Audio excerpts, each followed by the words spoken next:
My name is Savion Kent, and I'm a professional boxer fighting out of Las Cruces, New Mexico. I'm 1-0 and 1 knockout. Okay, cool. So now I know, 1-0, 1 knockout.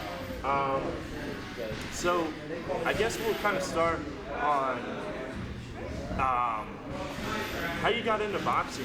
You know, not too many people are crazy enough to get into a sport where you're getting your cranium knocked around. Yeah. How did you get into this? How did I? Well, I got into it. My dad, he used to box when he was younger, when he was about 16 and 17 years old. He was actually undefeated as an amateur, but he didn't decide to turn pro. Like, I don't know why, but, you know, so when I was like 14 or 15, he just brought me to a boxing gym. And also, like, it was a neighborhood that I stayed in. Like, me and all my friends, like, we had like a lot of boxing gloves. Like, growing up, we all liked boxing. Like, we liked Floyd Mayweather and stuff like that. So we would get in the streets and we would just, you know, we would mess around in the gloves and stuff. And like my friends, they started noticing that I was more like technical, like I could actually learn how to box. So they all kind of kept me in the gym. My dad, he was coming home and stuff, picking me up and just taking me to the gym. Sometimes I would even skip school, you know, just to be in a boxing gym. But I kind of had to stop like for like 2 years because I was also wrestling and like playing soccer through high school. So throughout high school, I kind of laid off of it. I would be in and out of the gym, but as I got older, like once I graduated and stuff like that, I kind of figured out like, okay, I want to be a professional boxer. Let me take it more serious. And I started fighting more throughout the amateurs and stuff. Built up a record of 35-9 as an amateur, you know. So it was all right, you know, and that's how I got into boxing. You know, St. Louis, you say, my best friend out here is from St. Louis. Oh, really? His name's Roderick. Okay. Anyway, I don't know if you know Roderick around here. But, I would have to see his face. Okay. Anyway, you know, it's a different kind of person that comes from a city like that, me coming from Philadelphia. Yeah. Before we get into that though, how did you get to Las Cruces? How did you find this place? Well, I was living in San Antonio for about 2.5 to 3 years, and my cousin, he had moved from Rock Hill, South Carolina. And like his family, well, some of his family is down here in Cruces and El Paso. So he came down here, he needed a gym to go to. He just randomly hit up Austin Trout, and Austin Trout had replied back on, I think it was Instagram or Facebook, I'm not sure, but he replied back, and my cousin started coming to this gym. Like whenever he was here, he got cool with Austin. I came down for a camp, and I actually sparred Austin like 2 or 3 times, and you know, they liked what they seen and stuff like that. I told them I would move down here and turn pro with them guys, and you know, just start my career here. So your cousin is a boxer as well? Yeah. What's kind of his story, if you could just tell me about it? What he was doing during that time, what he's doing now? Okay, well, first and foremost, like I moved to San Antonio in 2015. I was just trying to get away from St. Louis. You know, it's a lot of distractions there, and it's, you know, with all that going on back home, it's like kind of hard to stay focused on boxing. So I moved to San Antonio for a better life, more opportunities, better boxing and stuff like that.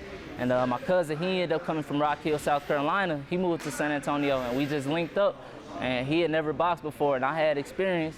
He came in the gym, and it was like I was kind of the one that kind of was his push start. You know, I started training him some, and it got to a point where we started like training each other, going out of town for amateur fights and stuff like that. And you know, we was all we had for a good while until we ended up moving to Las Cruces and linking up with Louis Burke and Austin Trout. You know, so that's pretty much the story of us. Just we started off on our own. You know, we started really from the bottom up. You know, so. So, I mean, just getting in a place, you said there was obviously trials and tribulations. You had to get out of St. Louis, you spent some time in San Antonio, not really finding your niche. When you came here and you had Coach Louis, you had Austin Trout, you know, what were you asking them, you know, initially? Like, what was your kind of, when you came in here and you weren't really comfortable, how did you get to a comfortable state with Austin and Coach Louis? Well, I believe it's really all in the work ethic, you know, because when I came down here, I was like in need of like a coach. Me and my cousin Brandon White, like we was in need of a coach. We was in San Antonio, and like we would get coached here, get coached there, but it was like no coaches would put in the same amount of time that we was putting in, you know. So that's why, like, for the most part, we was by ourselves a lot, because like none of the coaches, they would either stand us up a lot, or they would just, like, it was just a lot of bull stuff going on, you know. And like we couldn't keep them in the gym so they could see our work ethic, you know. It was like we was doing more than them. So, when we came down here, like Louis, he's like a world-class trainer, so that's what he expects is hard work. So that's what we're gonna put in, hard work. And it was like he was kind of looking for the fighters like us, and we was looking for the trainers like him, and we just linked and we clicked, you know? So I think that's what helped us to become like comfortable with him. Like he seen how hard we worked, and we seen how much time he was putting into us, and you know, it's all an investment and, you know, a bond of trust and stuff like that. So it all makes it easier. Having a trainer like Louis with a profile, with a resume like his, you know, just, I mean, there's so many questions you can ask. There's so many things that you can run by and get better as a fighter. What has he done to get you to be a better fighter? I mean, it's 100 things I can say, you know. For the most part, the most important to me is like actually caring about his fighters and stuff like that. Like, it's not always going to be about the money. It's not always going to be about the fame, everything that comes with boxing. But if you got a trainer and a coach who can look at you and love you as a person, to say, hey, we shouldn't do this or we shouldn't do that, or it's like actually caring for you instead of just looking at you like a dollar sign, then that's what makes you like want to stay in it more, you know? And it's like, I mean, he's taught me a lot of things, like that's just outside of boxing, like as far as caring and stuff, but like in the ring, he's made me like a smarter fighter. Like I was already like defensive, but he's like showed me how to turn my defense into like offense, and he showed me a lot of the small things that a lot of fighters now, they grow up not learning, so they go into the amateurs and they slowly transition to the pros, doing things that like not wrong, but it's not that good either, you know? So as I picked up like the smaller things, like it's really like boosted up my game a lot, and like it made me into a totally different fighter as far as being aggressive, being defensive, you know, and just being an all-around boxer, you know, like my ring IQ, like being with Louis, I think that's what's like improved the most, like my ring IQ, like what to do in this situation, what to throw in this situation, how to react, you know, just adjusting, like that's what I really like learned a lot from him, adjusting. So. When people are going out there seeing you on Saturday night, it's all in the entertainment, it's all in the fight itself. Yeah. But people really want to know. I think it's interesting for a person to know what that person is fighting for. You know, what those blows, what's behind those punches.